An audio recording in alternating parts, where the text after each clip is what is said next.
Ya sebetulnya komunikasi itu kan kita bicara data. Berarti kemarin-kemarin datanya belum lengkap Pak ya? Hanya sekitar 40% saja Iya.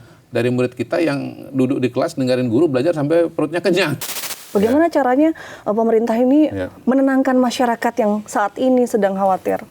Pada konteks itulah yang namanya MBG itu menjadi sesuatu yang akan diteruskan, akan dikerjakan.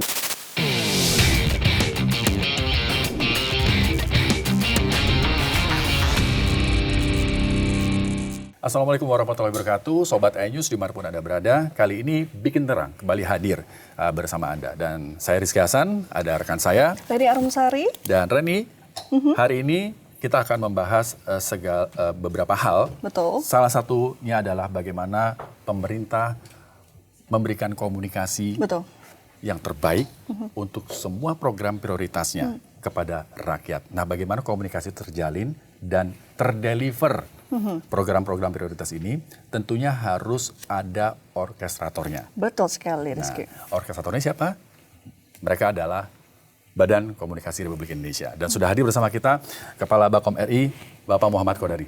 Selamat datang, Selamat terima sore. kasih sudah hadir. Terima kasih. Bikin Terang. Iya, Reni. Baik, pertanyaan pertama, Iya. mungkin kita mulai dari apa yang sudah terjadi Iya. beberapa minggu lalu dan Iya. mungkin minggu-minggu ke depan akan Iya. terjadi demonstrasi dari masyarakat, terus beberapa elemen organisasi yang lain Iya, gitu. iya. Nah, demo-demo kan banyak, Iya, iya. Pak Kodari. Iya, iya. Nah, sebenarnya demo-demo ini Iya. apa yang harus diperbaiki oleh pemerintah dengan adanya demo-demo ini? Cara pemerintah berkomunikasi kah atau cara pemerintah Mendengarkan. mendengar Iya. aspirasi rakyat? Pasti pertama-tama kita dengar dulu kan. Oh, Pasti oke. kita dengar dulu Ya. tuntutannya apa. Lalu kalau kita sudah dengar tuntutannya, tentu akan kita berikan jawaban sebaik dan seoptimal mungkin. Nah, jadi misalnya sekarang ada pertanyaan mengenai atau tuntutan mengenai kenaikan harga Pertamax. Betul. Ya kita jelaskan bahwa Pertamax itu memang ditujukan untuk kalangan yang mampu. Dan memang aturannya Pertamax itu harganya mengikuti harga pasar, ya, terutama pasar dunia. Dan kita tahu bahwa memang saat ini harga, maksud saya beberapa waktu terakhir itu harga minyak dunia naik karena ada konflik di Timur Tengah. ya. Dan syukurnya kabar terakhir akan ada kesepakatan damai antara Iran dengan Amerika Serikat, yang notabene mudah-mudahan harga minyak dunia akan turun. Jadi kenaikan harga Pertamax itu ada sebab dan ada dasarnya. Dan kenaikan harga itu juga sebetulnya kan kalau dibandingkan dengan negara-negara lain, kita termasuk yang paling kecil. Kita kan jadi 16.000 sekian. Ya. Sementara negara tetangga kita seperti Filipina itu udah 22.000, Thailand 28.000, bahkan yang tertinggi itu di Singapura bahkan sampai 42.500. Nah, kalau bicara mengenai BBM yang untuk yang kalangan kurang mampu, itu dia subsidi, dia diberikan subsidi. Dan subsidi itu tetap dipertahankan oleh pemerintah. Dan Menteri SDM sudah mengatakan bahwa BBM subsidi ini akan tetap dipertahankan. Bahkan pada waktu sempat ada diskusi juga, bagaimana nanti kalau misalnya harga minyak dunia tembus di atas 100 US dollar per barel misalnya begitu. Ya, Menteri Keuangan menjawab, kita sudah exercise, kita sudah simulasi bahwa ya kalaupun harganya 100, insya Allah cadangan devisa kita, APBN kita masih sanggup untuk tetap mempertahankan yang namanya subsidi itu. Jadi kita bisa jawab soal ini tergantung dari apa yang disampaikan oleh mahasiswa, oleh yang melakukan unjuk rasa. Jadi kata kuncinya menjawab pertanyaan tadi adalah mendengar dulu, baru berkomunikasi. Berarti seluruh tuntutan yang Ya. katakanlah disuarakan Ya. mahasiswa di Ya. seluruh Indonesia ini Ya. sebenarnya sudah dicatat ya begitu oleh Ya, pemerintah. bukan cuma dicatat, bahkan sebetulnya sudah dikerjakan. Misalnya seperti MBG ya, ada tuntutan perbaikan MBG, maka kita mengatakan ya justru itu yang sedang dikerjakan oleh Bu Nani dan kawan-kawan pada hari ini. Masalah MBG itu pada hari ini kan ada dua ya, satu masalah hukum, yang kedua masalah tata kelola. Untuk masalah hukum tentunya dikembalikan kepada aparat penegak hukum. Dan untuk perkembangan terakhir nanti kita tunggu perkembangan dari kejaksaan kan. Gitu. Baik. Nah, kalau tata kelola ada banyak sekali yang akan dikerjakan oleh Bu Nani dari pimpinan BGN. Ya, saya juga waktu itu ikut hadir rapat koordinasi di Kemenko Pangan. Ada banyak aspek ya. Pertama misalnya begini, Untuk dapur atau SPPG, ya Satuan Pelayanan Pemenuhan Gizi, itu yang baru akan di stop dulu, jadi supaya bisa fokus kepada yang ada. Nah, yang ada pun juga akan dilakukan pembenahan mulai dari segi tata kelolanya, syarat-syaratnya, syarat higienitasnya, kemudian bagaimana memastikan agar produksi makanan itu betul-betul memenuhi syarat gizi, betul-betul bersih. Lalu juga ada pembenahan terkait dengan insentif ya atau sewa. Sewanya akan direvisi kembali, dikembalikan kepada jumlah penerima dari sebelumnya pukul rata setiap SPPG.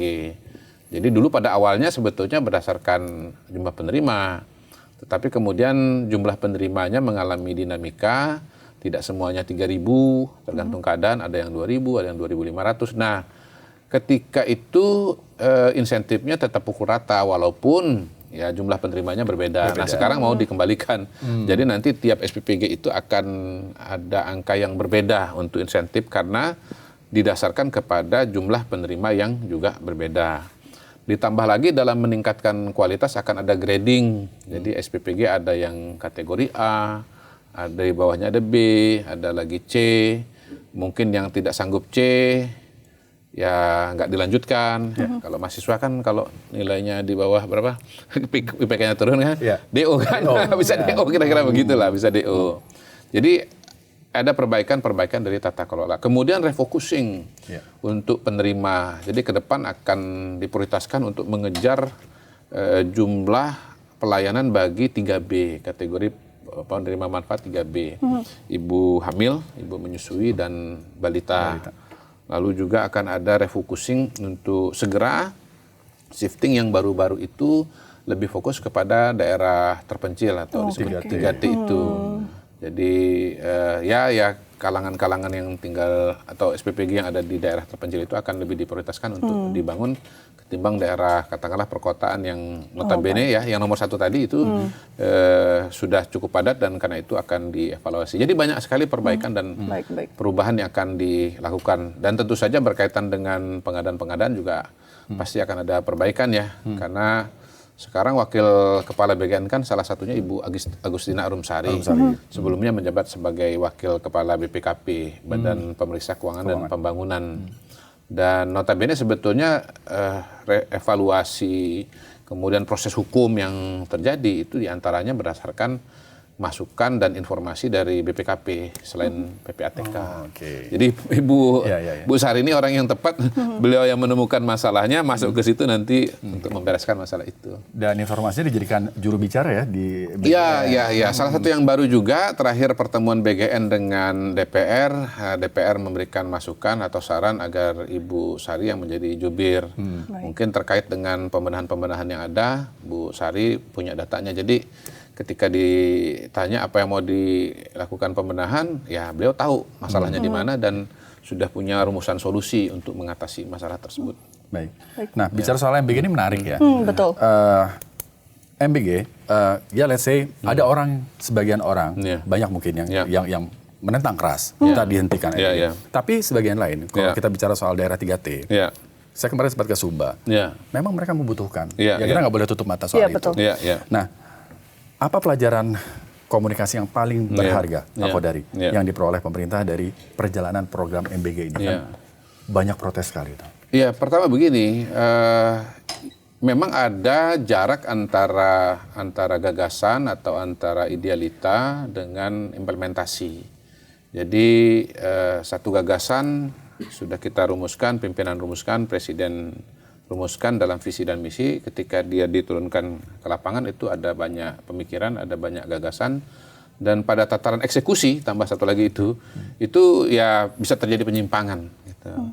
Nah, kalau kita bicara mengenai tata kelola MBG, ini kan ada dinamika juga seperti yang saya bilang tadi, direncanakan 3.000, tapi kemudian pada implementasinya bisa jadi 2.500, bisa jadi 2.000. Nah, harusnya itu kan bisa diikuti juga dengan penyesuaian terkait dengan insentif. Kemudian kalau kita bicara penerima, maka ya penerima-penerima itu harus diidentifikasi kalangan-kalangan yang tingkat kerentanannya itu tinggi. Ya, tadi yang saya sudah sampaikan ada 3B, ada daerah 3T.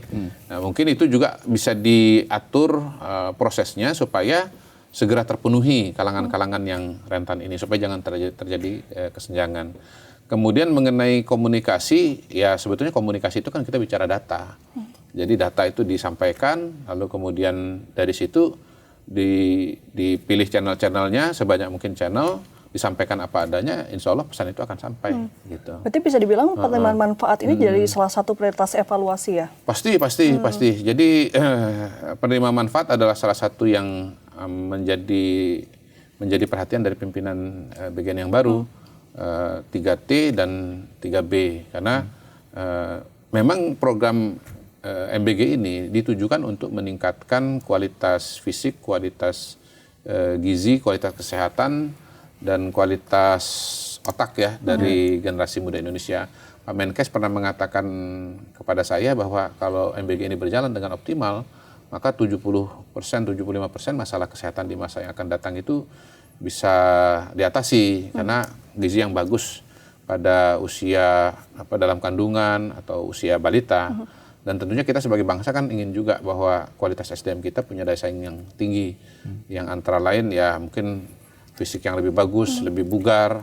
Kita mau masuk ke Piala Dunia, nggak boleh kalah tinggi, kalah body. Fisiknya harus bagus. Mau skor visa, skor matematika yang tinggi, berarti intelijensianya juga harus meningkat dan itu semua pasti berkaitan dengan gizi, berkaitan dengan protein dan semua yang ada di MBG itu. Ya. Oke, pelajarannya berarti bagaimana komunikasi itu bisa berjalan dengan baik. Harusnya sebelum berkomunikasi, data harus lengkap dulu. Iya. Berarti kemarin datanya belum lengkap, Pak ya? Nah, disampaikan memang ada data yang juga berkembang dengan perkembangan program ini. Jadi saya pun juga baru menerima data dari Bappenas. Jadi ada riset kalau nggak salah sekitar bulan Mei sampai dengan November tahun lalu. Itu ternyata, menarik datanya, ternyata sebelum MBG itu sekitar 56% dari anak sekolah itu mendengarkan pelajaran masuk ke kelas itu dalam kondisi perut lapar. Nah setelah ada MBG, angkanya turun menjadi 16%. Berarti hanya sekitar 40% saja dari murid kita yang duduk di kelas dengerin guru belajar sampai perutnya kenyang. Nah kalau misalnya daya serapnya kurang kan, daya serap ilmunya kurang kan wajar karena perutnya lapar gitu. Sekarang yang sudah kenyang, yang perutnya kenyang pada saat mengikuti pelajaran itu sudah meningkat menjadi sekitar 80-85% dari seluruh murid. Artinya kan manfaat dari MBG itu betul-betul nyata. Belum lagi ada data-data mengenai asupan buah-buahan. Tadinya sekitar 20% yang makan buah secara rutin sekarang menjadi 90%. Lalu kemudian juga dari segi protein dari tadinya 60% yang konsumsi protein sekarang sudah 90%.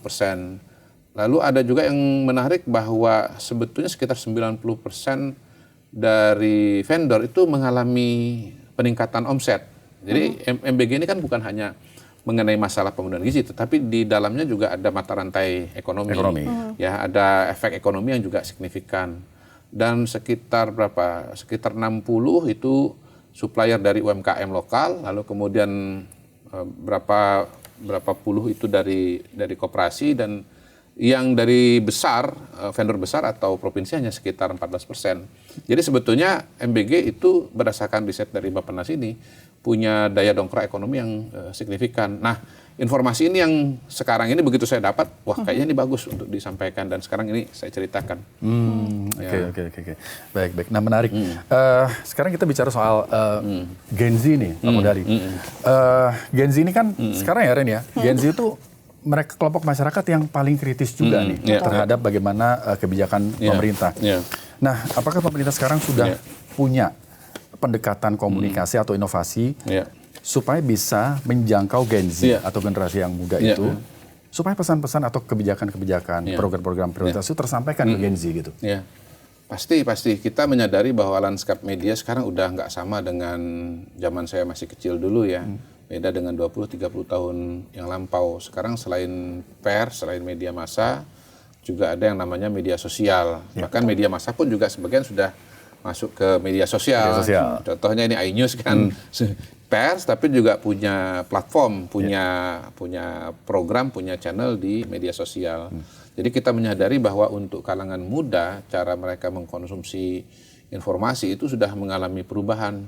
Tidak lagi lewat koran, apalagi fisik misalnya, tidak lagi mungkin lewat televisi, tapi sudah geser ke handphone. Gitu.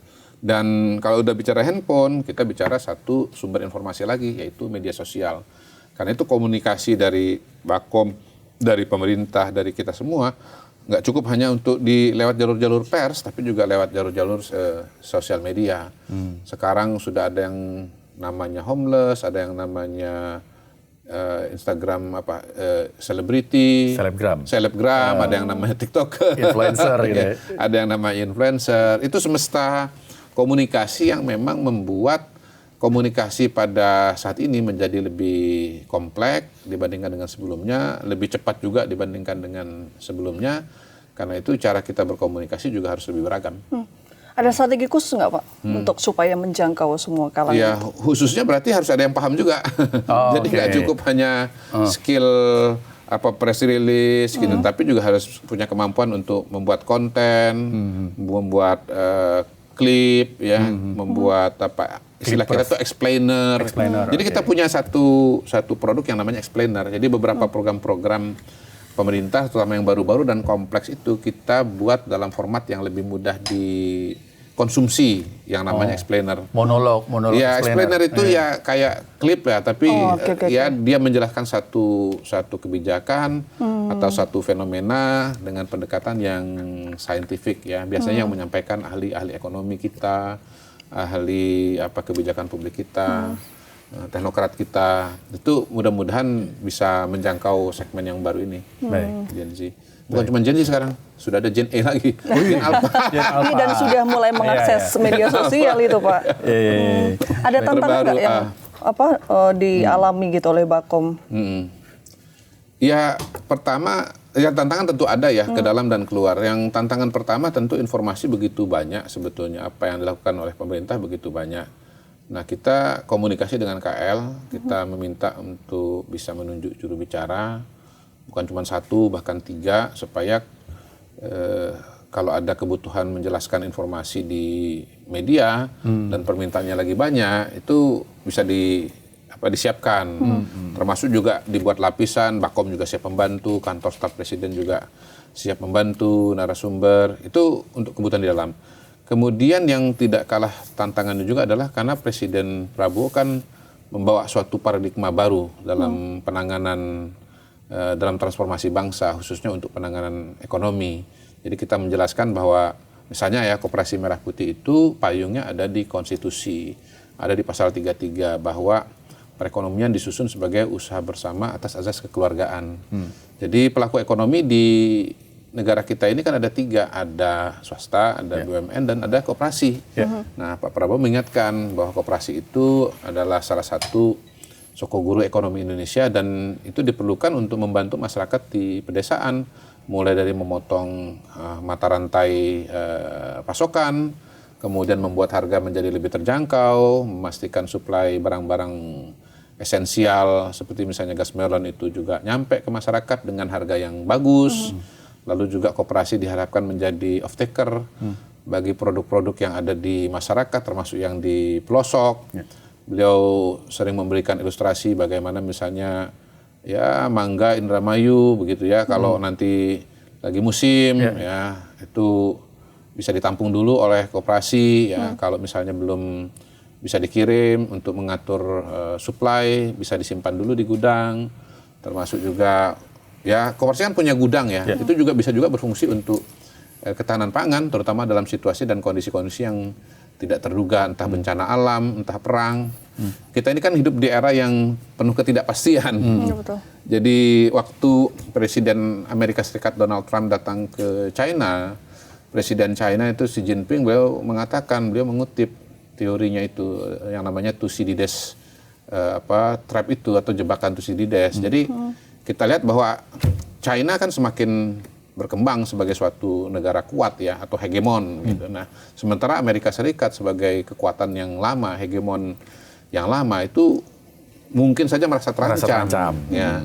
Nah, perang itu nggak harus didahului adanya suatu konflik yang real, tetapi bisa saja sebagai bentuk antisipasi. Gitu. Jadi akhirnya, ya pada hari ini bukan mustahil yang namanya ada perang dunia ketiga, dan itu bukan mustahil. Nah, pada titik itulah kemudian ketahanan pangan dalam konteks bahwa kita bisa produksi beras sendiri, kita sudah mandiri secara dari protein dari protein daging ayam, dari telur, itu penting. Tetapi kan bukan cuma berhenti di situ, harus juga ada tempat penyimpanannya.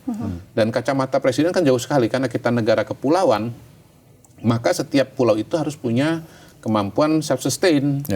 Karena dalam kondisi yang terburuk, nggak bisa kirim barang, nggak bisa kirim pangan, nggak bisa kirim energi dari satu pulau ke pulau yang lain, pulau itu mampu bertahan. Itu sebabnya presiden membangun program-program ketahanan pangan, juga ketahanan energi itu fokusnya bukan hanya volume besar nasional, tetapi juga dihitung sampai ke pulau-pulau, terutama pulau-pulau besar ya, Sumatera, Kalimantan, Jawa, di Indonesia Timur, itu dilihat berdasarkan pulau. Oke, baik. Nah, Pak Kodari, program-program prioritas pemerintah ini kan pastinya itu kan demi rakyat.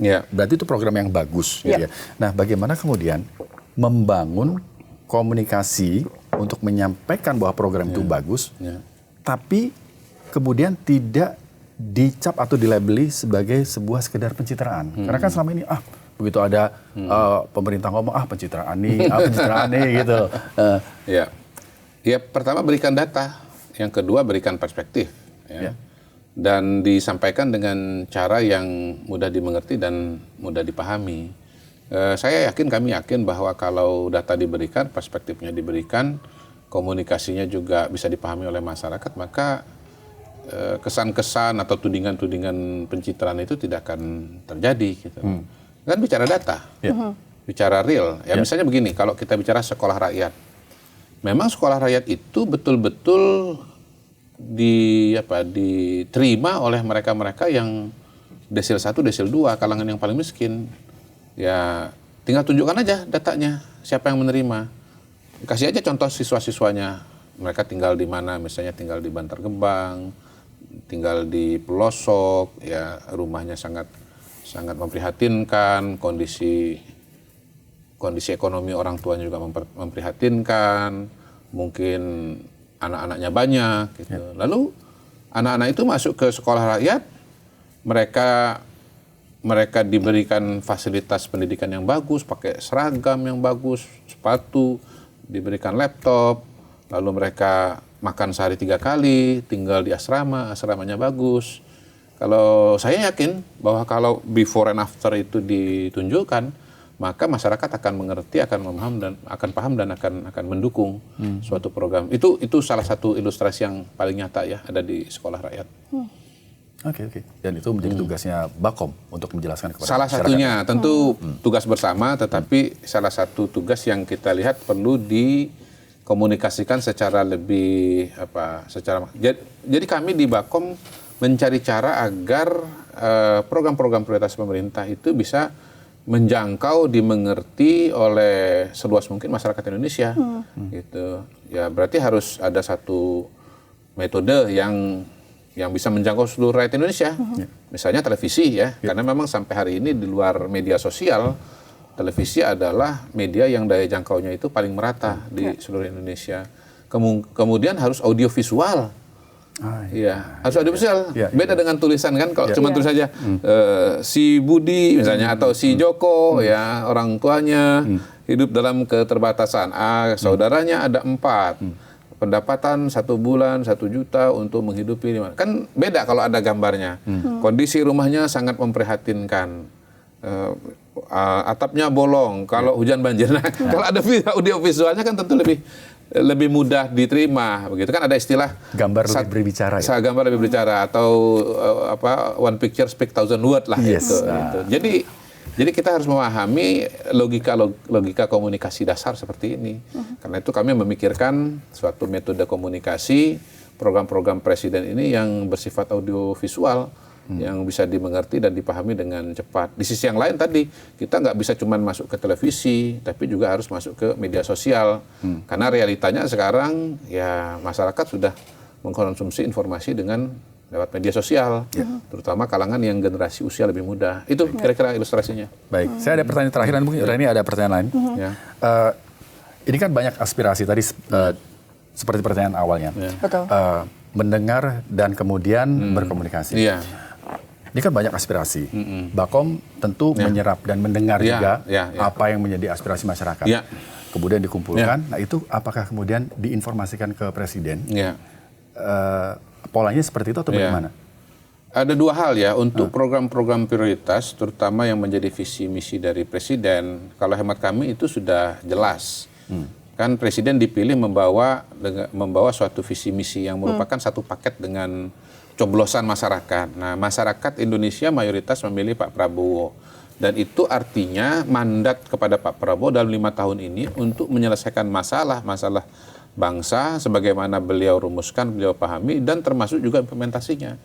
Nah, pada konteks itulah yang namanya MBG itu menjadi sesuatu yang akan diteruskan, akan dikerjakan. Yang tidak sependapat dengan MBG memang harus menunggu 2029. Ya, artinya nanti kan bisa punya kesempatan untuk mengevaluasi itu.